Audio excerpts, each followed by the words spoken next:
Welcome to Jazz Piano Daily. This is 107, and today I'm going to show you some walking bass line rhythm tricks. All right, let's shift over to the music, and let me go ahead and play this for you. You notice here that I said you could play everything down one octave.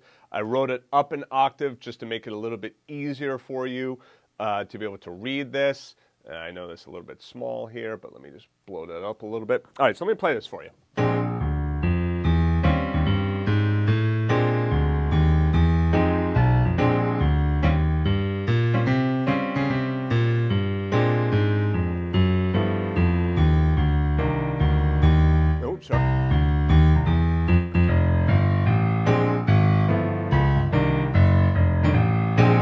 All right, so what's going on here is you see that I'm adding in some rhythm to the bass line.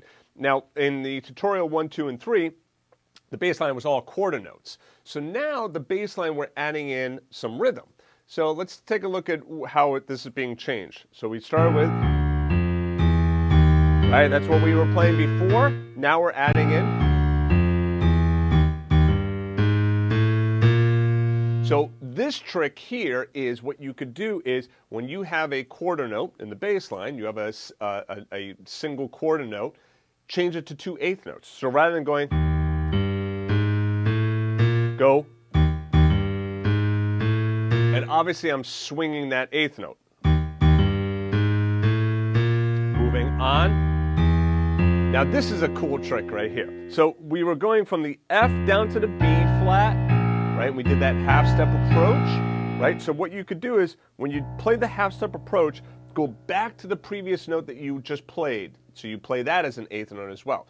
So rather than playing it as 1, 2, 3, 4, rhythm-wise, it's 1, 2, and 3, 4. So you see, all I did was, rather than going here, then down to the B, then down to the B flat, I scoot back to the F before going down to the B flat.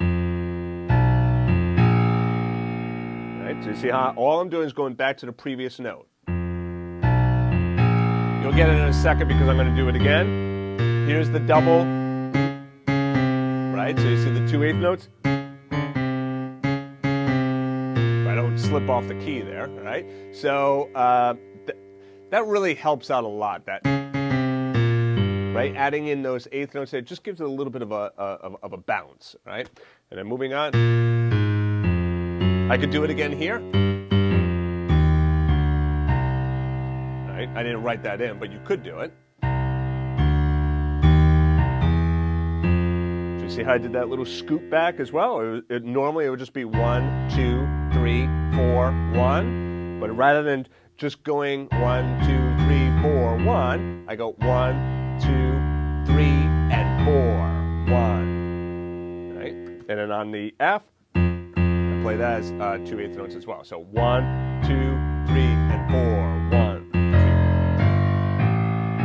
Another scoot. Okay, so you see on the B flat to the G, normally it would just be that to there, but instead,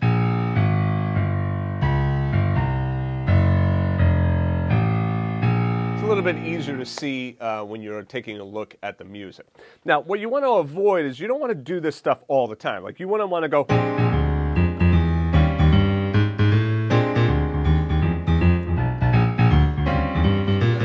yeah, it just gets to be a little bit ridiculous. Same thing with that scooting thing.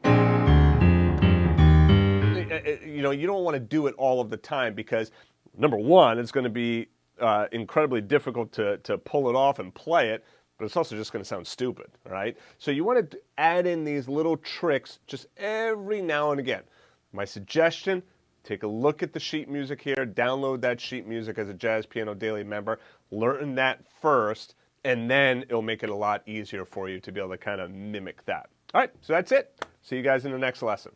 To get the first 45 pages of music for free, just go back to jazzpianodaily.com. If you liked the video, please be sure to click the like button and also subscribe to the channel and turn on notifications. To watch the rest of the lessons in this series, just click on the playlist to the right of this arrow. Thanks for joining me, and I'll see you in the next video.